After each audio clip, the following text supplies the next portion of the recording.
गुरु प्यारी साध संगत जी, आप सभी को हमारी तरफ से राधा स्वामी जी।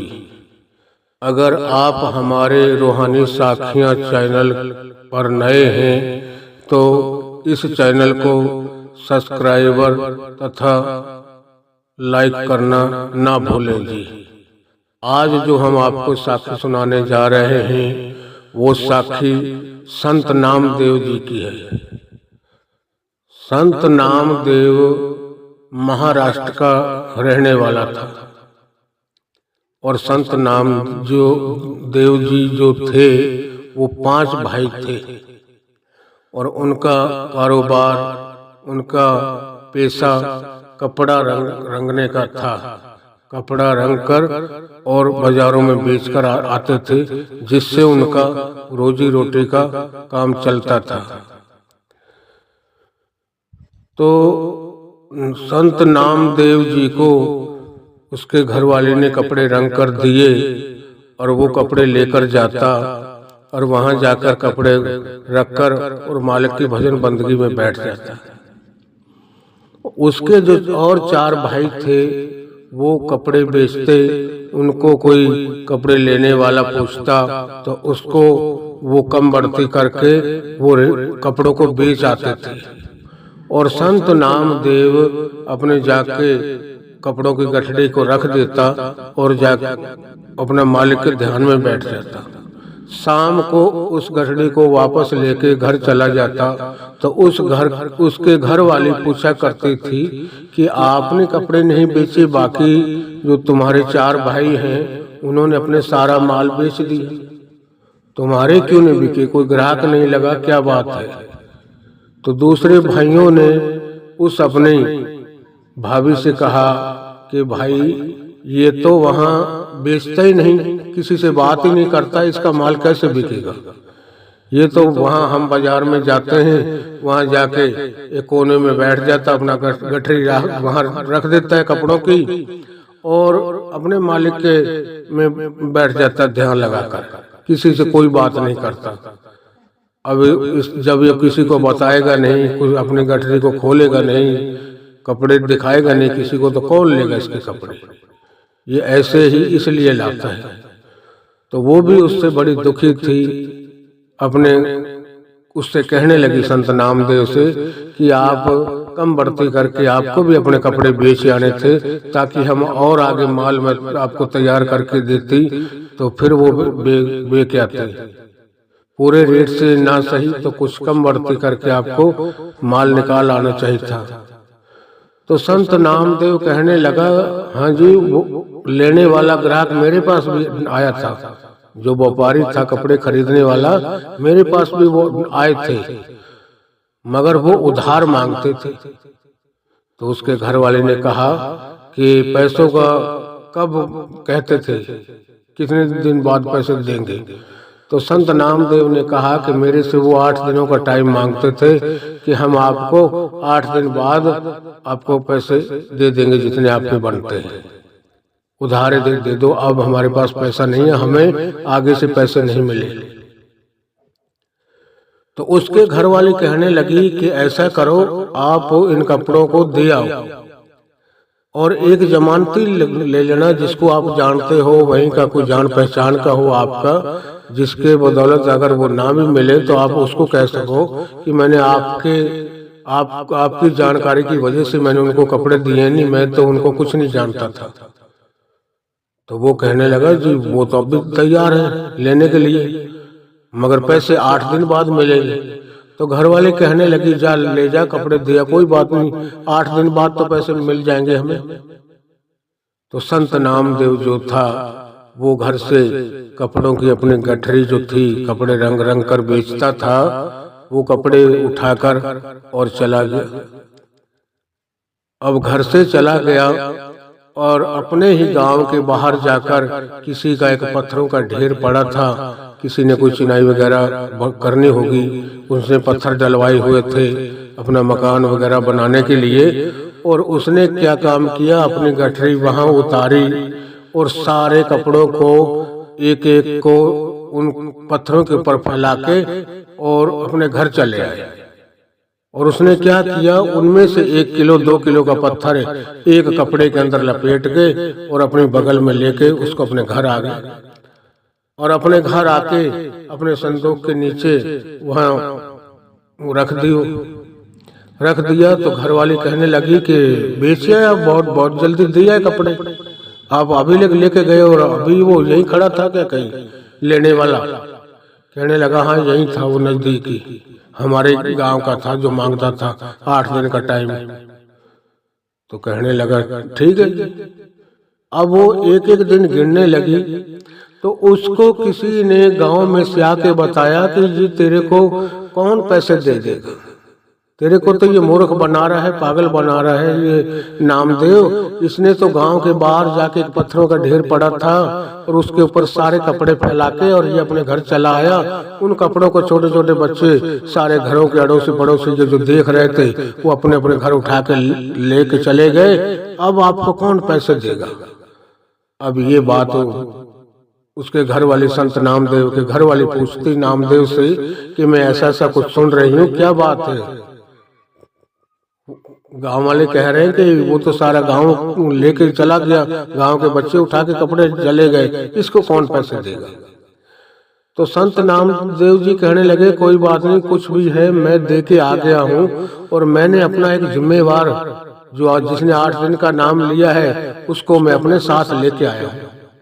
तो अब घर वाली को एक एक दिन ऐसा लग रहा था 1-1 साल के बराबर गिनती रही। आज 1 दिन हो गया, आज 2 दिन हो गए, 3 दिन हो गए। जब 8वां दिन हुआ तो सुबह सुबह उससे कहने लगी कि ऐसा कर, आज तेरे 8 दिन पूरे हो गए और तू कह रहा था मैंने अपने एक जमानती पकड़ रखा है, जमानती को लाया हूँ, वो हमारे पैसे देगा अगर कोई नहीं देगा तो। अब जा उस जमानती के पास जा या मेरे को खुद दे, पैसे दे मेरे को निकाल। तो संत नामदेव ने अपने घर वाली से कहा कि ऐसा कर, इस संदूक के नीचे जगह है खाली और उसके नीचे मैंने वही कपड़े में एक लाया हूँ, एक पत्थर को लपेट के, जिसने जिम्मेवारी ली है कि अगर कोई नहीं देगा तो मैं दूंगा, जाओ उसको लेके आ। जब उसके लेके आई वो उसने बाहर निकाला और उसको संत नामदेव जी कहने लगे जी इसको आप खोल के देखिए, इसको खोले। जब उसने खोल के देखा तो वो पत्थर एक सोने का बना हुआ था। जब सोने का बना हुआ था तो वो बड़ी खुश हुई। संत नामदेव जी कहने लगे कि जितने के आपके कपड़े थे ना, उतने आप इसमें से उतना इस पत्थर में से, इस सोने में से आप उतना काट लीजिए, बाकी उसी तरीके से लपेट के वहीं रख दें आप, ये मैं वापस दूंगा। आपका जितने का माल था सिर्फ उतना ही इसमें से लें आप। तो उसने उसी तरीके से किया और बाकी को लपेट के वहीं रख दिया। तो क्या है ये जो कहानियां हैं, कहानियां हमें बहुत कुछ सिखाती हैं। जिस वक्त हम उस कुल मालिक के हो जाते हैं ना, तो बाबा जी ने कहा है, वाणी में आता है, जे तो मेरा होए रहे सब जग तेरा हो। उन्होंने कहा है गुरु साहबों ने कि अगर तो एक बार मेरा बन के तो देख, सारी दुनिया मैं तेरी ना बना दूं तो तेरे ही कदमों में झुकने लगेगी। मगर कोई ऐसा सूरमा पैदा नहीं होता कोई जो उसका बन जाए, अपने आप को, अपने तन मन धन को सब कुछ गुरु के ऊपर वार दे, तभी हमें कुछ नहीं मिलता। हम कितने पुराने सत्संगी हो गए, आज तक हम वहीं के वहीं बैठे हैं। हम जाते जरूर हैं, दिखावा कर रहे खाली। और जब तक अंतर में प्यार नहीं होगा, वो बिरहे, वो तड़प नहीं होगी, जब तक हमें कुछ मिलने वाला नहीं है।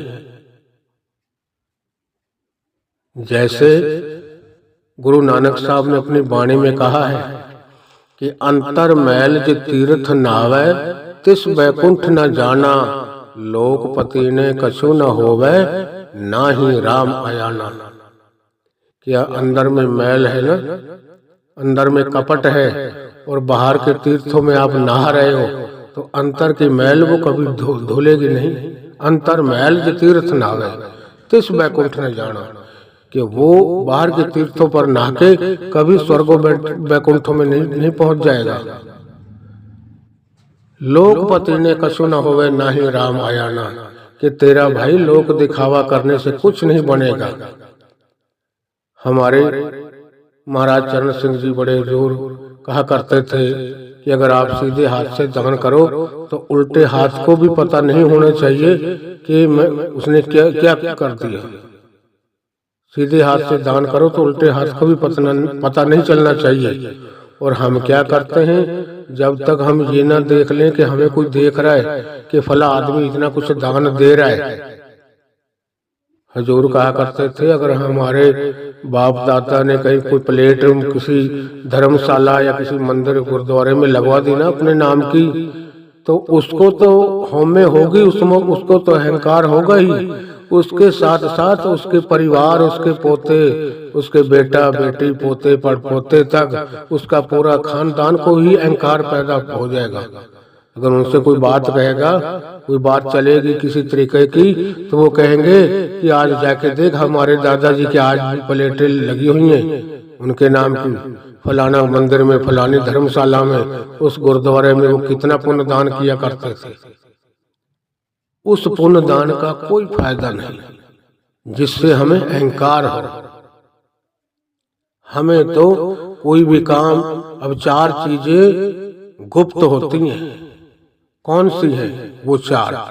भोजन, भजन और पुण्य दान, और चौथा स्नान। भोजन, भजन, स्नान और चौथा पुण्य दान, ये 4 चीजें अदब की है। मगर जब तक हम किसी को दिखाएं ना, हमें वो सब्र नहीं आता, हमें शांति नहीं मिलती, उसे हमें कुछ नहीं मिलता। और कुछ कोई करता है, मालिक उसके ऊपर दया मेहर कर देता है, उसको हमें अहंकार हो जाता है। वाणी में आता है, हमें नामे नाल विरोध है, दो न वसै एक थाए, कि हमें का और अहंकार का दोनों का विरोध है। दोनों एक घर में नहीं बस सकते।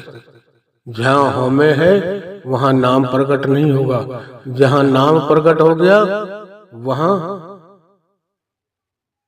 हमें नहीं होगी, अहंकार नहीं आएगा।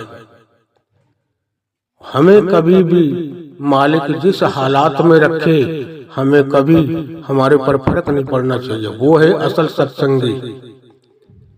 वाणी में आता है, दुख सुख दोनों सम कर जान और मान अपमाना, कि मालिक हमें चाहे दुख में रखे चाहे सुख में रखे, चाहे कोई हमारा मान करे चाहे अपमान करे, हमारे को कोई फर्क नहीं पड़ना चाहिए। हमारे ऊपर कोई मालिक ने दया मेहर कर दी और अच्छा हमारे गाड़ी, कोठी, बंगला, हर चीज की सुविधा है, सारी फैसिलिटी मालिक ने दी है, हमें अहंकार हो जाता है, घमंड हो जाता है कि हमारे मुकाबले में कोई है नहीं। तो उस मैं को, उस अहंकार को देखते हुए कबीर साहब ने अपनी वाणी में लिखा हुआ है, उसकी वाणी गुरु ग्रंथ साहिब में दर्ज है कि कबीर गर्व न कीजिए ऊंचा देख आवास, आज काल भोए लेटना ऊपर जामे घास। कि कबीर साहब कभी गर्व न कीजिए, कभी गुमान मत कीजिए, कभी अहंकार मत कीजिए इतना।